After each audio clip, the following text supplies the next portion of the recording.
Halo, Assalamualaikum Warahmatullahi wabarakatuh. Perkenalkan, nama saya Yuliana Herawati. NIM saya 616060820046. Baik, kita lanjut aja ke videonya. Jadi di sini saya mengambil Keperawatan dengan diabetes mellitus. Nah, diagnosa keperawatan adalah penilaian klinis tentang respon individu, keluarga, atau komunitas terhadap proses kehidupan atau masalah. kesehatan. Selanjutnya, diagnosa Keperawatan adalah proses menganalisis data subjektif dan objektif yang telah diperoleh pada tahap pengkajian untuk menegak diagnosis keperawatan.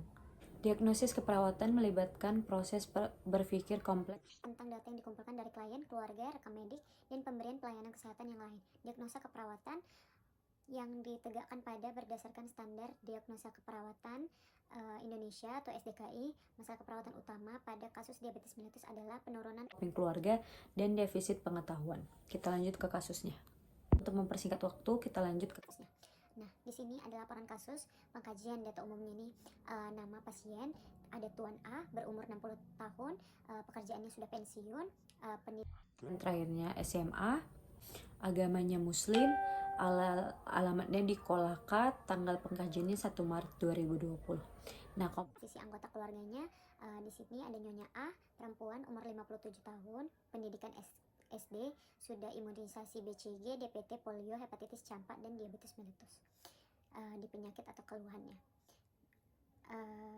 Terus di nomor 2 ada Nyonya L, perempuan, umur 30 tahun, pendidikannya S1, sudah imunisasi BCG, DPT, polio, hepatitis campak, dan tidak ada keluhan diabetes mellitus. Nah, keluhan utama keluarga pada tanggal 1 Maret 2020. Sekitar jam 9 Wita dengan Nyonya A mengeluh mengatakan kepalanya sering pusing dan sering kesemutan pada bagian kaki. Selanjutnya riwayat keluhan, klien mengatakan merasakan pusing kesemutan sejak 3 bulan yang lalu. Keluhan yang menyertai, klien mengatakan untuk mandi ke kamar mandi ia dibantu oleh anaknya karena merasa lemas. Yang keempat, hasil pemeriksaan, klien tampak lemas, meringis, dan memegang daerah ekstremitas yang kesemutan. Baik, genografinya nanti saya taruh di sini. Selanjutnya, tipe keluarga Tuan A merupakan keluarga inti nuclear family yang terdiri dari ibu, anak yang tinggal dalam satu rumah. Suku bangsanya keluarga Tuan A ini berasal dari Tolaki, dan bahasa yang digunakan sehari-hari adalah bahasa Indonesia dan bahasa Tolaki. Nah, agama ini seluruh keluarga Tuan A beragama Islam dan menjalani ibadah sesuai agama yang dianut. Nah, status sosial ekonomi ini, Tuan A bekerja sebagai pensiunan PNS, Nyonya T bekerja sebagai ibu rumah tangga, dan anak L bekerja sebagai wira swasta. Penghasilan keluarga dalam sebulan kurang lebih 3.500.000. Aktivitas rekreasi keluarga Tuan A hanya sekali setahun untuk pergi rekreasi, dan keluarga mendapatkan sarana hiburan dari menonton TV. Tahap perkembangan keluarga. Tahap perkembangan keluarga ini, saat ini keluarga Tuan A dalam tahap perkembangan keluarga dengan anak usia dewasa. Selanjutnya, tugas perkembangan keluarga. Tugas perkembangan keluarga sudah terpenuhi, yaitu mendorong anak mereka yang berkembang untuk lebih mandiri serta menciptakan lingkungan yang sehat. Yang kedua, tugas perkembangan keluarga yang belum terpenuhi, semua tugas perkembangan sudah terpenuhi ya. Nah, riwayat keluarga inti. Nyonya A sekarang dalam proses menjalani pengobatan penyakit DM. Keluarga tidak tahu pengobatan yang paling efektif untuk DM. Tuan A berusaha 60 tahun ke atas, sering sakit pinggang. Keluarga sebelumnya, Tuan A mengatakan hanya Nyonya A yang menderita penyakit DM. Keluarga sebelumnya, baik dari pihak suami maupun istri, belum pernah ada yang mengalami keluhan masalah kesehatan seperti Nyonya A. Nah, lingkungannya nih, karakteristik rumah, jenis rumah yaitu papan, status kepemilikan rumah adalah milik pribadi Tuan T, luas tanah 11x15 dengan jumlah kamar 3, dapur, ruang tamu, dan ruang keluarga dan kamar mandi. Rumah memiliki 4 jendela, kebersihan rumah cukup baik, tidak ada saluran limbah rumah tangga dibuang di belakang, menggunakan sumur bor, lantai rumah menggunakan lantai semen, dan jamban cemplung sampah buang di belakang rumah. Nah, nanti selanjutnya karakteristik tetangga dan komunitas RT RW. Tidak ada karakteristik khusus tetangga atau komunitas. Hubungan bertetangga komunitas berjalan rukun. Tidak ada aturan khusus yang mengikuti individu dalam bermasyarakat selama tidak menimbulkan keresahan bagi masyarakat lainnya. Selanjutnya, mobilitas geografis keluarga. Keluarga Tuan A merupakan penduduk asli kabupaten Kaloka. Tidak pernah pindah rumah. Perkumpulan keluarga dan interaksi dengan masyarakat, tidak ada perkumpulan yang diikuti keluarga. Interaksi keluarga dan masyarakat terjalin baik. Interaksi antar warga banyak dilakukan pada saat selesai sholat bersama di masjid. Sistem pendukung keluarga, jika ada masalah maka keluarga akan menyelesaikan dengan musyawarah. Keluarga memanfaatkan layanan kesehatan BPJS yang tersedia, yaitu puskesmas Kolaka. Struktur keluarga, pola komunikasi. Keluarga Tuan A berkomunikasi dengan baik, selalu berkomunikasi dengan keluarga yang lainnya. Bahasa sehari-hari yang digunakan bahasa daerah Tolaki dan bahasa Indonesia. Komunikasi dilakukan dengan cara terbuka. Jika ada masalah, maka keluarga menyelesaikan dengan musyawarah dan penentuan keputusan. Tuan A.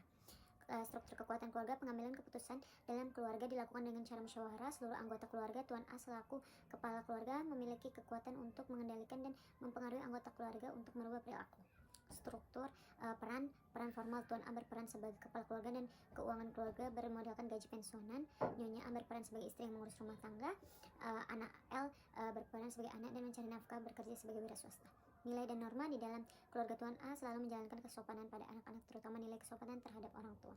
Fungsi keluarga, fungsi afektif keluarga Tuan A dengan istri beserta anaknya terjalin dengan baik.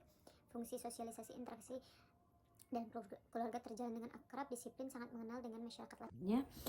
Fungsi reproduksi, Tuan A memiliki 1 anak, tinggal bersama Nyonya A mempunyai 1 anak perempuan. Fungsi ekonomi, Nyonya A mengatakan penghasilan suami sebagai pensiun cukup untuk kehidupan sehari-hari.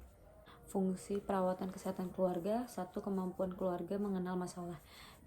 Ada keluarga mengatakan tidak mengetahui tentang penyakit DM.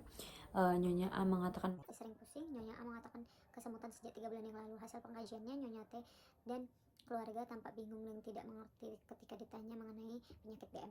Yang kedua, kemampuan keluarga mengambil keputusan mengenai tindakan yang tepat. Keluarga sudah mampu mengambil keputusan yang tepat. Keluarga mengantarkan Nyonya A ke puskesmas Kolaka untuk diperiksa kesehatannya. Nah, kemampuan keluarga merawat anggota keluarga yang sakit. Keluarga mengatakan tidak tahu cara merawat anggota keluarga yang sakit dengan DM.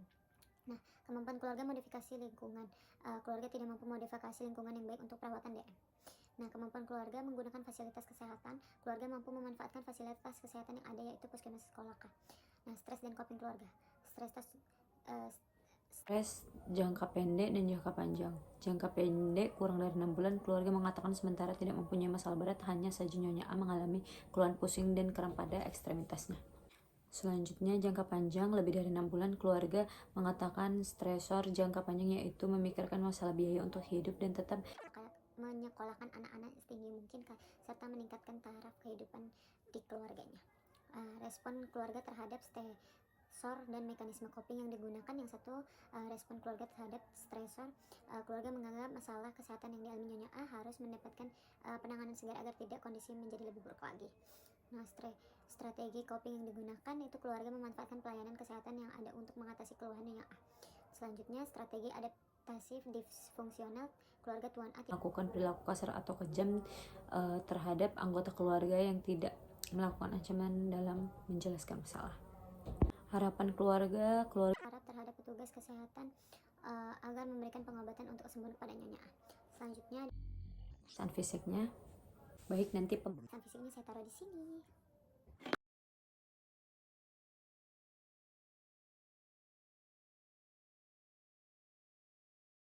Baik, selanjutnya ada data fokus.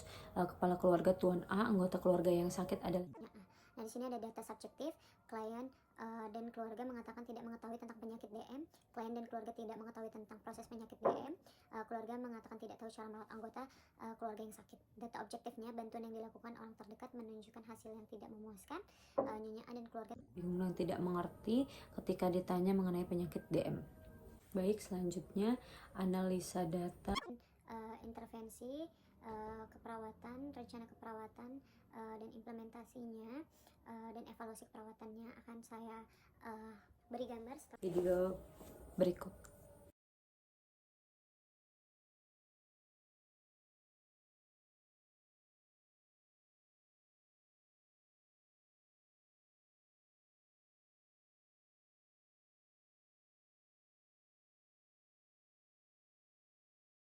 Baik, terima kasih atas perhatiannya. Mohon maaf bila ada salah. Saya tutup presentasi saya hari ini. Assalamualaikum warahmatullahi wabarakatuh.